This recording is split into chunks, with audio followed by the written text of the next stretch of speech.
La crypto-monnaie, c'est quoi? C'est une question que se posent certainement des milliers de personnes.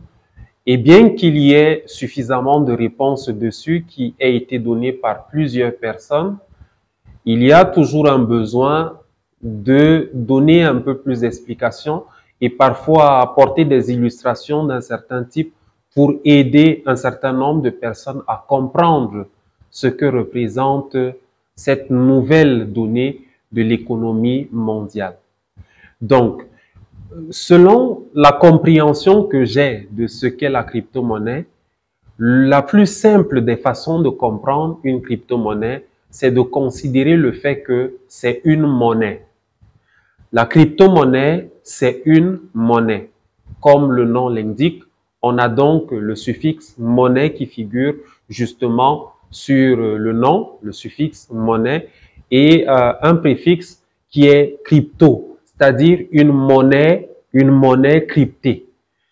Une monnaie qui fonctionne avec un principe de code qui assure en quelque sorte la sécurisation de cette monnaie-là. Bon, dit de cette façon, c'est un peu trop technique. On va revenir au terre à terre d'abord. Donc, la première chose à comprendre, c'est que la crypto-monnaie, c'est une monnaie, c'est de l'argent, c'est une valeur virtuelle. Et quand on parle de valeur virtuelle, il faut considérer beaucoup de choses. C'est que les valeurs ne sont pas que physiques. C'est-à-dire, on a des valeurs comme une maison, on a des valeurs comme un véhicule, on a des valeurs comme de l'argent physique, on a des valeurs comme tellement d'autres choses qui relèvent du physique et qui ont concrètement, comme on le dit généralement, une valeur bien définie. Mais les valeurs ne sont pas que physiques. Il y a des valeurs virtuelles également qui sont utilisées au quotidien. Par exemple, le WhatsApp, c'est une valeur virtuelle. Les emails sont des valeurs virtuelles. Toutes les applications que nous avons dans nos téléphones sont des valeurs virtuelles, que ce soit les logiciels ou les programmes que nous avons, ce sont des valeurs virtuelles. Ça vaut quelque chose. Et c'est ce qui explique, par exemple, que beaucoup de logiciels de Microsoft, par exemple, ou de n'importe quelle grande société, il faut payer pour les avoir. C'est-à-dire, il faut acheter ce logiciel. Ça s'achète. C'est virtuel, mais ça s'achète. Et ça démontre que le virtuel, justement, est quelque chose qui a de la valeur et qu'on peut donc acheter. On apporte quelque chose, un actif physique, et on dit, bon, voilà, je peux faire un échange de cet actif physique avec cet autre actif qui est virtuel. Donc, ce qu'il faut déjà comprendre, c'est que fondamentalement, beaucoup d'éléments virtuels ont de la valeur. Et pour ce qui concerne particulièrement les crypto-monnaies, déjà, c'est une monnaie qui est virtuelle et qui a une valeur qui peut être stable ou une valeur qui peut évoluer en fonction de la politique qu'on a définie pour cette valeur en question, en fonction du consensus qu'il y a au sein de cette communauté, du projet qui va avec cet actif numérique, cet actif virtuel. Une autre façon de présenter aussi la crypto-monnaie, déjà, l'une des premières choses, c'est que c'est une monnaie, c'est un actif qui est utilisé pour les échanges des biens et de services, c'est de l'argent, mais de l'argent virtuel. En fait, la crypto-monnaie est développée ou conçue ou émise dans une technologie qui est autant comme la technologie qu'on utilise pour fabriquer les billets de banque. Parce qu'il faut voir que les billets de banque ou bien nos jetons partent d'une conception virtuelle. C'est-à-dire, il y a des usines qui s'occupent de la production de ces billets de banque, de ces jetons, qui en font la conception, qui en font le design. Et après que ce design a été fait numériquement, on peut donc émettre les billets, on peut donc émettre les jetons en question. Et vous pouvez remarquer que chaque biais a un identifiant unique qui fait que c'est une série de biais qui rentrent dans une logique d'une émission qui est bien contrôlée d'une certaine façon. Donc, au lieu donc de produire toujours des biais, ce qui entraîne une consommation de papier, selon moi, c'est un peu une logique que je vois derrière tout ça. Donc, ça entraîne forcément une consommation de papier et tellement de choses. Et puis, les papiers peuvent être déchirés, ils peuvent être exposés, ils peuvent faire l'objet de manipulations telles qu'il faut en changer. On le voit dans la pratique, on sait que nos monnaies, elles se fatiguent. Et du coup, d'aucune sorte de la circulation comme ça, sans qu'on ne se rende même compte, parce qu'elles n'ont pas une puce à l'intérieur qui permet de se rendre compte que tel biais, par exemple, a disparu et tout ça. Donc, il y a derrière la philosophie de la création des actifs virtuels, il y a le fait qu'on a vu dans le fait d'imprimer les biais une sorte de limite. Et on s'est dit, mais pourquoi imprimer alors qu'on peut développer une technologie qui tient en toute sécurité l'actif financier sans pour autant qu'on ait besoin de le faire circuler physiquement. C'est-à-dire, l'actif est là, on l'imprime dans une technologie qui reste virtuelle et une technologie qui sécurise ces biais, qui sécurise, et c'est pour cela qu'on parle de token. Le token, on le sécurise et tout ça. Et ça fait qu'on peut avoir des opérations sans problème qui soient normalement tracées, parce qu'avec les biais, il n'est pas facile de tracer toutes les opérations.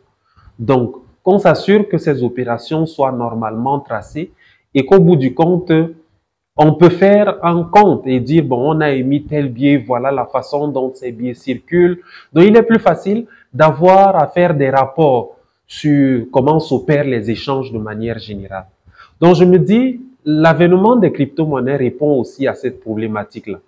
La problématique selon laquelle on s'est dit, mais comment, pourquoi encore imprimer, pourquoi dépenser autant de papier à imprimer des billets alors qu'on peut développer une technologie qui nous permet d'avoir ces billets dans un support virtuel sans qu'on ne puisse violer ces billets, sans qu'on ne puisse les altérer, sans pour autant qu'ils perdent de leur authenticité.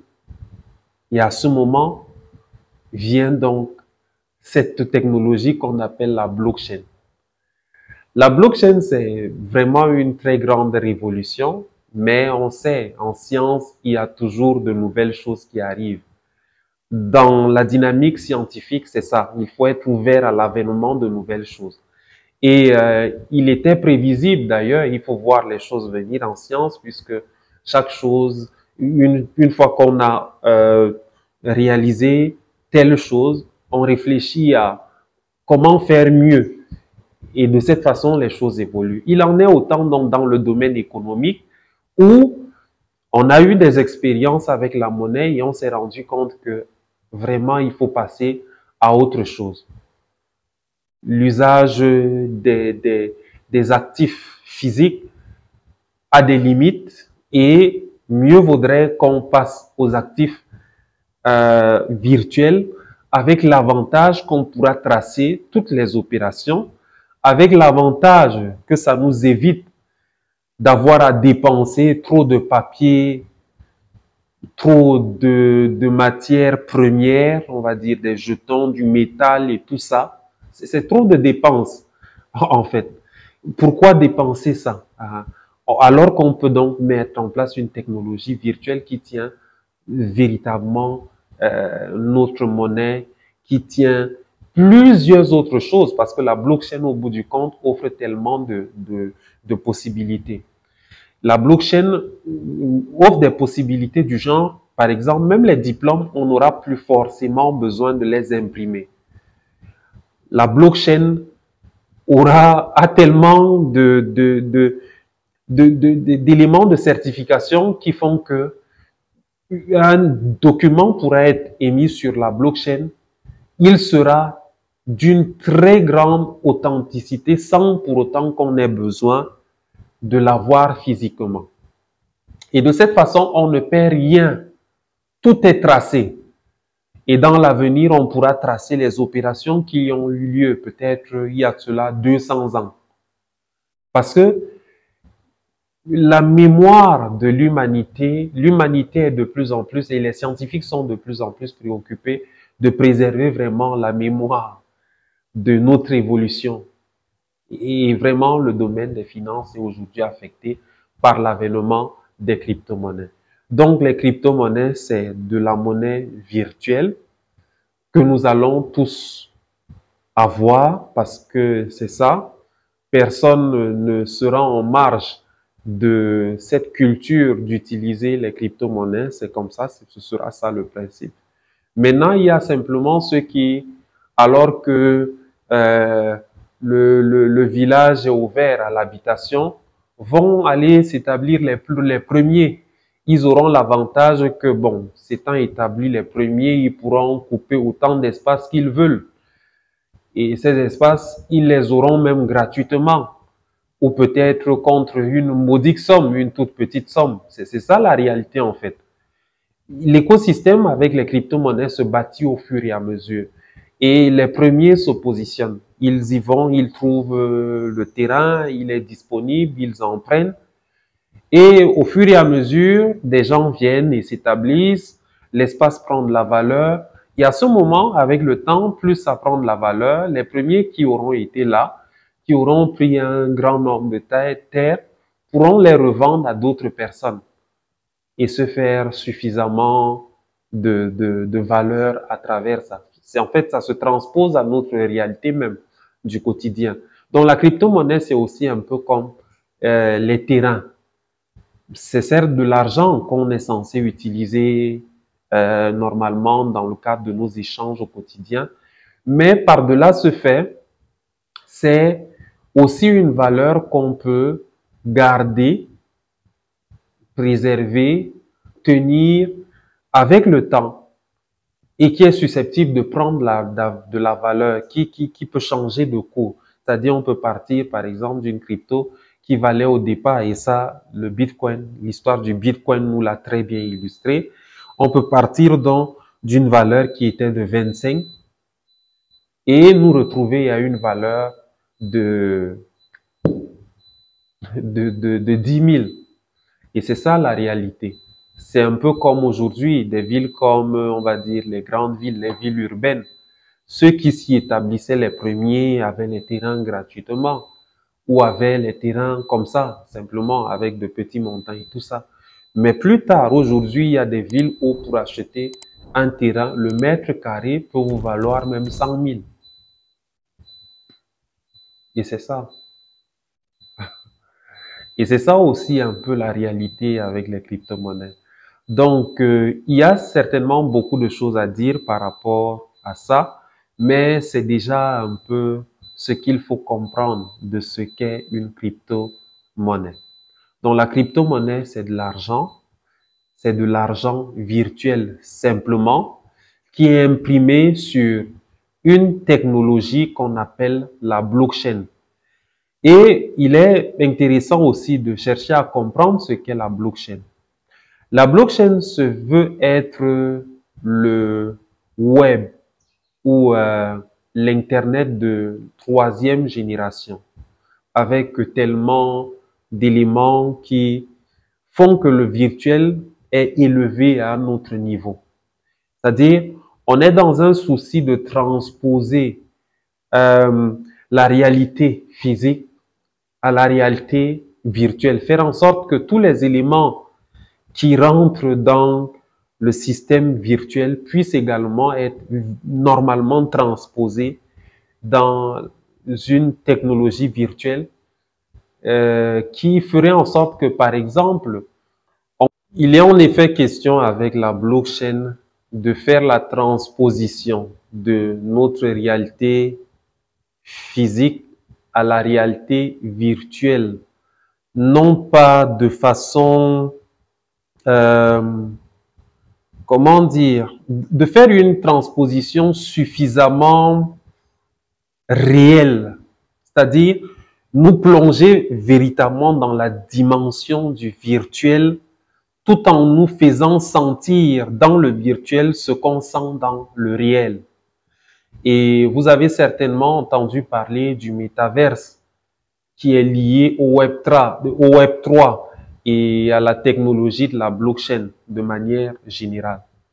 Donc, la blockchain, c'est une technologie fondamentalement, c'est le Web 3, c'est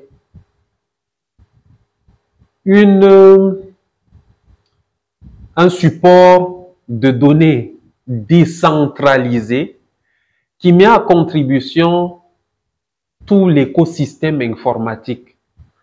Et quand je parle de l'écosystème informatique, c'est les outils informatiques, nous les avons partout.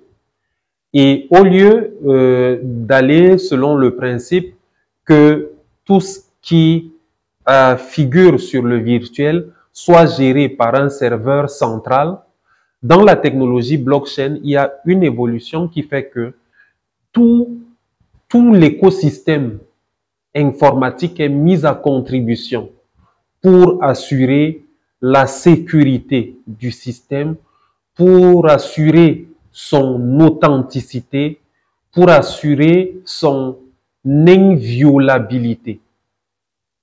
Il y a tellement d'éléments sur la blockchain qu'il faut certainement davantage expliquer, mais pour le moins, c'est déjà ce qu'il faut comprendre par rapport à la blockchain. Et la blockchain ouvre le champ à tellement d'opportunités qu'il faut saisir dès à présent. L'une des opportunités, c'est déjà les crypto-monnaies. Mais la blockchain ouvre le champ à tellement d'autres opportunités parce que l'un des secteurs d'emploi ou les plus grands secteurs d'emploi dans le monde seront liés à la blockchain. On aura de plus en plus besoin de personnes qui soient capables de créer un certain nombre de choses sur la blockchain. On aura besoin, par exemple, des architectes, des designers, des concepteurs d'applications, d'utilitaires. Il faudra qu'il y ait de plus en plus de personnes qui soient capables de créer des choses sur le métaverse et on parle déjà de personnes qui achètent les terrains, on parle déjà de certaines personnalités qui sont rentrées déjà dans le métaverse, on parle des entreprises et même de certaines institutions. On a par exemple, dernièrement, on a suivi que la police de Dubaï entrait dans le métaverse et utilisait déjà le métaverse. Donc, on est dans une technologie très poussée. Et cette technologie, il faut la connaître. Il faut faire le pas vers la compréhension de comment ça fonctionne. Avant, on disait que celui qui n'a pas de connaissances en informatique est l'analphabète de ce siècle. Je me demande ce que seront les gens par rapport à la blockchain aujourd'hui, étant donné qu'il y en a beaucoup qui ont encore à apprendre dans la maîtrise des outils informatiques. Mais bon, c'est ça la réalité. C'est que tout le monde, il y a des paramètres parfois qui font que on n'est pas tous les mêmes opportunités, on n'a pas eu la faveur d'être exposé à un certain nombre de choses, mais toujours est-il qu'il faut faire cet effort d'éducation, faire saisir aux gens cette opportunité qui se présente et amener de plus en plus les gens à prendre conscience de ce que cela nous ouvre le champ à tellement de possibilités et qu'il faut se positionner dès à présent. Et là, l'Afrique ne devrait pas être en marge de ce processus. L'Afrique ne devrait pas être en reste. Nous devons dès à présent faire tout notre mieux pour communiquer et faire comprendre un certain nombre de choses aux gens par rapport à cette technologie nouvelle, par rapport à ces données nouveaux. Un autre champ, ce sont les NFT. Là, c'est un peu plus complexe. Mais peut-être on va d'abord se limiter aujourd'hui à ces deux éléments en espérant que certainement, vous qui suivez, vous avez pu capter quelque chose dans les illustrations que j'ai pu donner. Donc, que ce soit concernant la crypto-monnaie ou que ce soit concernant la blockchain. Donc, voilà un peu ce que je comprends de ce que cela représente dans l'environnement mondial d'aujourd'hui. Donc, ça a été un plaisir d'exposer un peu ma compréhension. J'espère qu'elle vous édifie d'une certaine façon. Euh, à côté, je vous encourage à vous abonner à la chaîne. Nous enrichirons davantage euh, notre présentation de ces éléments en espérant davantage vous édifier. S'il y a des choses que j'aurais dites certainement qui ne vont pas dans le sens voulu, vous pouvez simplement signaler en commentaire un certain nombre d'aspects. Et là, notre but dans crypto et blockchain avec Théo, c'est surtout de vous apporter la bonne et des informations de qualité quant à ce qui concerne les cryptos et puis la blockchain de manière générale. Merci, théologien Simansou, je le dis d'habitude, c'est le temps qui nous donnera tort ou raison. Restez connectés à la chaîne et à bientôt.